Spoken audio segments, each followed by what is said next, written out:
భారతదేశంలో పిల్లల భద్రతకు సంబంధించి ఓ కొత్త చాలా కఠినమైన చట్టం అమల్లోకొచ్చింది. అదే భారతీయ న్యాయ సంహిత అంటే బిఎన్ఎస్లోని సెక్షన్ 65. సో ఈరోజు మనం దీని గురించి పూర్తిగా ప్రతి కోణంలోనూ తెలుసుకోబోతున్నాం. చూడండి, ఈ ఒక్క మాట చాలు ఈ కొత్త చట్టం ఉద్దేశమేంటో చెప్పడానికి. సూటిగా సుత్తి లేకుండా చెప్తోంది. పిల్లల విషయానికి వస్తే ఇక కాంప్రమైజ్ అయ్యే ప్రసక్తే లేదు.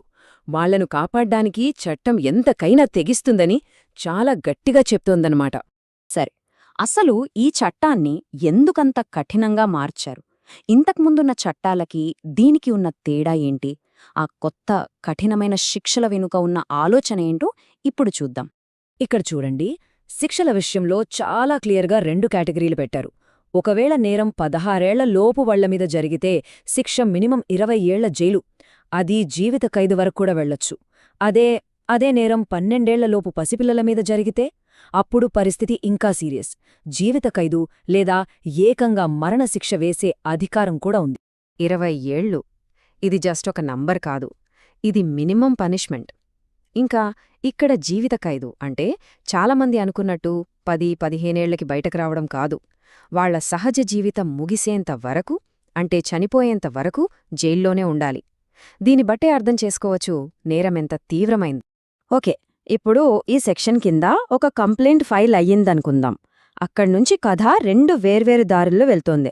నిజంగా 2 వేర్వేరు దారులు. ఒకటి నేరం చేసిన వాణ్ణి శిక్ష వైపు తీసుకెళ్తుంది. కాని రెండోది, ఒకవేళ ఆ ఆరోపణ అబద్ధమైతే ఒక అమాయకుడి జీవితాన్ని సర్వనాశనం చేస్తుంది. సరే, ముందు సరైన మార్గం గురించి చూద్దాం. కేసులో నిజముంది, సరైన సాక్ష్యాలు దొరికాయని అనుకుందాం. అప్పుడు ప్రాసెస్ ఎలా ఉంటుందంటే, ఫస్ట్ ఎఫ్ఐఆర్ ఫైల్ అవుతుంది. తర్వాత పోలీసులు మెడికల్, డిజిటల్, ఫోరెన్సిక్ ఇలా అన్ని రకాల ఆధారాలు సేకరిస్తారు. అంతా పక్కా అయ్యాక కోర్టులో ఛార్జ్షీట్ వేస్తారు. ఆ తర్వాత ట్రయల్, జడ్జ్మెంట్, ఫైనల్గా శిక్ష. ఇది చట్టం పనిచేయాల్సిన పద్ధతి. అయితే ప్రతి నాణానికి బొమ్మ బొరుసు ఉన్నట్టే ఈ చట్టానికి కూడా ఇంకో వైపుంది. అదేంటంటే తప్పుడు కేసులు. అవును, కొన్నిసార్లు కుటుంబ గొడవలు, ఆస్తి తగాదాలు, లేదంటే పాత పగలు తీర్చుకోవడం కోసం కొందరు ఈ కఠినమైన చట్టాన్ని ఒక ఆయుధంగా వాడుకునే ప్రమాదం ఉంది. బహుశా ఇది అరుదుగా జరగచ్చు, కానీ జరిగితే మాత్రం దాని ఎఫెక్ట్ చాలా భయంకరంగా ఉంటుంది. ఒక్కసారి ఆలోచించండి, ఏ తప్పు చేయని ఒక వ్యక్తి మీద ఇలాంటి తప్పుడు కేసు పెడితే వాళ్ల జీవితం అక్కడితో ఒక పీడకలలా మారిపోతుంది. కంప్లైంట్ ఫైల్ అయిన మరుక్షణమే సమాజంలో వాళ్ల పరువు పోతుంది. ఇక అక్కడ్నుంచి మొదలయ్యే లీగల్ ఫైట్ వాళ్ళని మానసికంగా, ఆర్థికంగా నాశనం చేస్తుంది. పర్సనల్ లైఫ్, ప్రొఫెషనల్ లైఫ్ అన్నీ అల్లకల్లోలమైపోతాయి. సరే, ఇంత భయంకరమైన పరిస్థితులు చిక్కుకుంటే ఒక నిర్దోషి తనని తాను ఎలా కాపాడుకోవాలి? ఇప్పుడు మనం కొన్ని చాలా ముఖ్యమైన, వెంటనే తీసుకోవాల్సిన స్టెప్స్ గురించి మాట్లాడుకుందాం. ఇది ఒక రకంగా నిర్దోషిత్వం నిరూపించుకోవడానికి ఒక సర్వైవల్ గైడ్ లాంటిదన్నమాట. కేసు ఫైల్ అయిన మొదటి 24 గంటలు చాలా కీలకం. ఫస్ట్ చేయాల్సిన పని వెంటనే ఒక మంచి క్రిమినల్ లాయర్ను కలవడం. నంబర్ 2, ఇది చాలా ముఖ్యం. ఎట్టి పరిస్థితుల్లోనూ బాధితురాల్ని గాని వాళ్ల ఫ్యామిలీని గాని కలవడానికి ట్రై చెయ్యొద్దు, అస్సలు చెయ్యొద్దు. అలా చేస్తే మీమీద అనుమానం ఇంకా పెరిగిపోతుంది. ఇక మూడోది, ఆ టైంలో మీరు ఎక్కడున్నారో ప్రూవ్ చేసే ప్రతి చిన్న ఆధారాన్ని, అది రసీదైనా, సీసీటీవీ ఫుటేజ్ అయినా, కాల్ లాగైనా పదిలంగా దాచుకోండి. సాక్షుల వివరాలు కూడా నోట్ చేసుకోండి. ఈ మొదటి అడుగులే మీ కేసుకు పునాది అనమాట. ఇక్కడ చాలామంది ఒక పెద్ద తప్పు చేస్తారు. అదేంటంటే భయంతో తమ ఫోన్లలోని మెసేజ్లు, ఫోటోలు, కాల్ హిస్టరీ అన్నీ డిలీట్ చేసేస్తారు. కానీ ఒక్క విషయం గుర్తుపెట్టుకోండి, మీరు అలా డిజిటల్ ఎవిడెన్స్ డిలీట్ చేశారంటే ప్రాసిక్యూషన్ దృష్టిలో అది గిల్టీ మైండ్ కింద లెక్క. అంటే నేను తప్పు చేశాను, అందుకే సాక్ష్యాలు చెర్పేస్తున్నాను అని మీరే ఒప్పుకున్నట్టవుతుంది. సో ఏమీ డిలీట్ చేయొద్దు.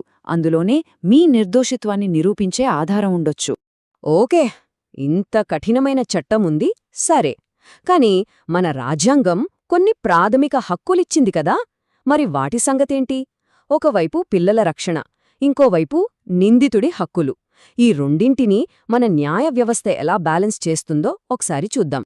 ఇక్కడ మనం న్యాయదేవత చేతిలో ఉండే త్రాసుని చూడొచ్చు. ఒకవైపు ఆర్టికల్ 21 చట్టం ప్రకారమే శిక్ష విధించాలి అని చెబుతూ పిల్లలకు రక్షణ ఇస్తోంది.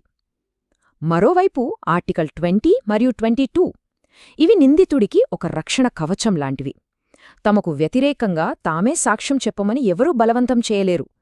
అరెస్టెందుకు చేశారో తెలుసుకునే హక్కు, లాయర్ను పెట్టుకునే హక్కు ఇవన్నీ ఉంటాయి. చూడండి, కఠినత్వం, న్యాయం మధ్య మన రాజ్యాంగం ఎంత అద్భుతంగా బ్యాలెన్స్ చేసిందో. ఇప్పటిదాకా మనం చాలా విషయాలు మాట్లాడుకున్నాం, చట్టం గురించి, శిక్షల గురించి, హక్కుల గురించి. కాని వీటన్నిటినీ పక్కన పెడితే ఇలాంటి హైస్టేక్స్ కేసుల్లో గెలుపు ఓటములను డిసైడ్ చేసేది ఒకే ఒక్క విషయం. అదే అల్టిమేట్ ఫ్యాక్టర్. ఈ ఒక్క మాటను మాత్రం బాగా గుర్తుపెట్టుకోవాలి.